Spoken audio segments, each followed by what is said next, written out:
गंगणपते नमः। आप सभी का आपके अपने चैनल पर बहुत बहुत स्वागत है। आप सभी पर ईश्वर की कृपा सदा बनी रहे। आज इस वीडियो में हम आमल की एकादशी की व्रत कथा सुनेंगे। शांताकारं भुजंगशयनं पद्मनाभं सुरेशं विश्वाधारं गगनसदृशं मेघवर्णं शुभांगं लक्ष्मीकान्तं कमलनयनं योगिभिर्ध्यानगम्यं वन्दे विष्णु भवभयहरं सर्वलोकैकनाथं। धर्मराज युधिष्ठिर जी बोले, हे जनार्दन, आपने फागुन के कृष्ण पक्ष की विजया एकादशी का सुंदर वर्णन करते हुए सुनाया। अब आप फागुन मास के शुक्ल पक्ष की एकादशी का क्या नाम है तथा उसकी विधि क्या है, कृपा करके आप मुझे बताइए। भगवान श्री कृष्ण बोले, हे राजन, फागुन मास के शुक्ल पक्ष की एकादशी का नाम आमल की एकादशी है। इस व्रत के करने से समस्त पाप नष्ट हो जाते हैं तथा इसके प्रभाव से 1000 गौदान का फल प्राप्त होता है। इस व्रत के करने से समस्त पाप नष्ट हो जाते हैं। हे राजन, अब मैं आपको महर्षि वशिष्ठ जी द्वारा राजा मानधाता को सुनाई पौराणिक कथा के बारे में बताता हूँ। आप इसे ध्यानपूर्वक सुने। राजा मानधाता बोले कि हे वशिष्ठ जी, यदि आप मुझ पर कृपा करें तो किसी ऐसे व्रत की कथा कहिए जिससे मेरा कल्याण हो। महर्षि वशिष्ठ जी बोले, हे राजन, सब व्रतों से उत्तम और अंत में मोक्ष देने वाले आमल की एकादशी के व्रत का मैं वर्णन करता हूँ।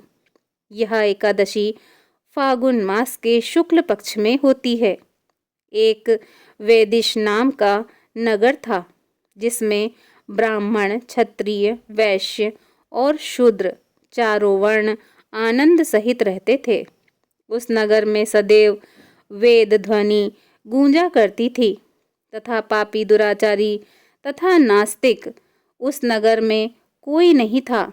उस नगर में चेतरथ नाम का एक चंद्रवंशी राजा राज्य करता था। वह अत्यंत विद्वान तथा धर्मी था। उस नगर में कोई भी व्यक्ति दरिद्र व कंजूस नहीं था। सभी नगरवासी विष्णु भक्त थे और अबला, वृद्ध, स्त्री, पुरुष एकादशी का व्रत किया करते थे। एक समय फागुन मास के शुक्ल पक्ष की आमला एकादशी आई।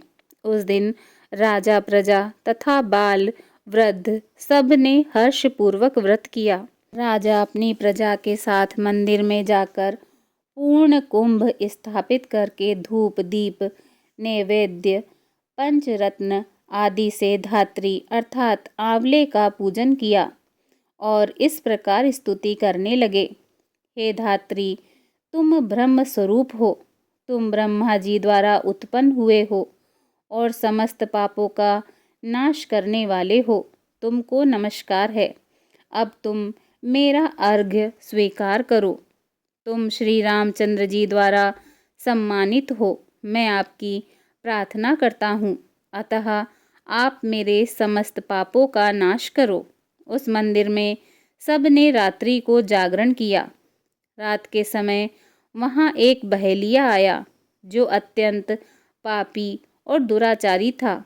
वह अपने कुटुंब का पालन जीव हत्या करके किया करता था। भूख और प्यास से अत्यंत व्याकुल वह बहेलिया इस जागरण को देखने के लिए मंदिर में एक कोने में बैठ गया और भगवान विष्णु तथा एकादशी महात्म्य की कथा सुनने लगा। इस प्रकार अन्य मनुष्यों की भांति उसने भी सारी रात जागकर बिता दी।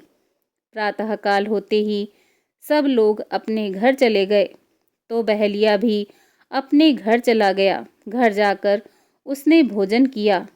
कुछ समय बीतने के पश्चात उस बहेलिये की मृत्यु हो गई।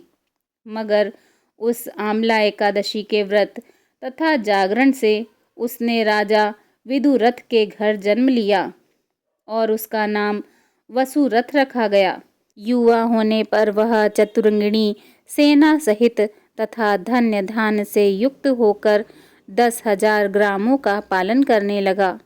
वह तेज में सूर्य के समान, कांति में चंद्रमा के समान, वीरता में भगवान विष्णु जी के समान और क्षमा में पृथ्वी के समान था। वह अत्यंत धार्मिक, सत्यवादी, कर्मवीर और विष्णु भक्त था। वह प्रजा का समान भाव से पालन करता था। दान देना उसका नित्य कर्तव्य था। एक दिन राजा शिकार खेलने के लिए गया। देवयोग से वह मार्ग भूल गया और दिशा ज्ञान न रहने के कारण उसी वन में एक वृक्ष के नीचे सो गया। थोड़ी देर बाद पहाड़ी मलेच्छ वहां पर आ गए और राजा को अकेला देखकर मारो मारो शब्द करते हुए राजा की ओर दौड़े।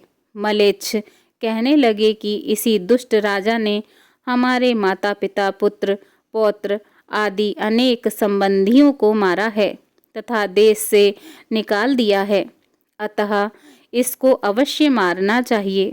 ऐसा कहकर वे मलेच्छ उस राजा को मारने दौड़े और अनेक प्रकार के अस्त्र शस्त्र उसके ऊपर फेंके।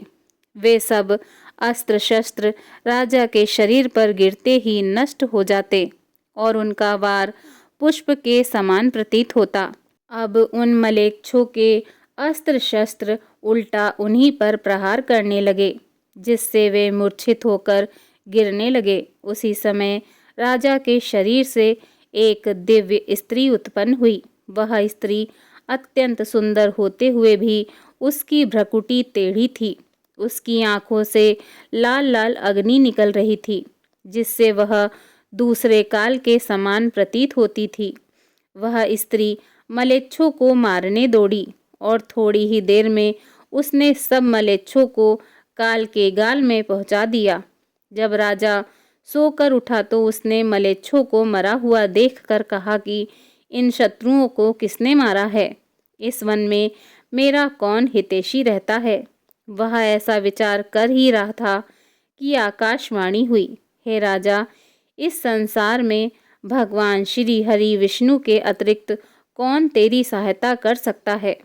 इस आकाशवाणी को सुनकर राजा अपने राज्य में आ गया और सुखपूर्वक राज्य करने लगा। महर्षि वशिष्ठ जी बोले, हे राजन, यह आमल की एकादशी के व्रत का प्रभाव था। जो मनुष्य इस आमलकी एकादशी का व्रत करते हैं वे प्रत्येक कार्य में सफल होते हैं और अंत में विष्णु लोक को जाते हैं। आमलकी एकादशी को व्रज में रंग भरनी एकादशी, श्रीनाथ द्वारा में कुंज एकादशी तथा खाटू नगरी में खाटू एकादशी भी कहा जाता है। इस एकादशी में आंवले के पेड़ की पूजा की जाती है। बोलिए भगवान श्री हरि विष्णु जी की जय। ओम नमो भगवते वासुदेवाय नमः।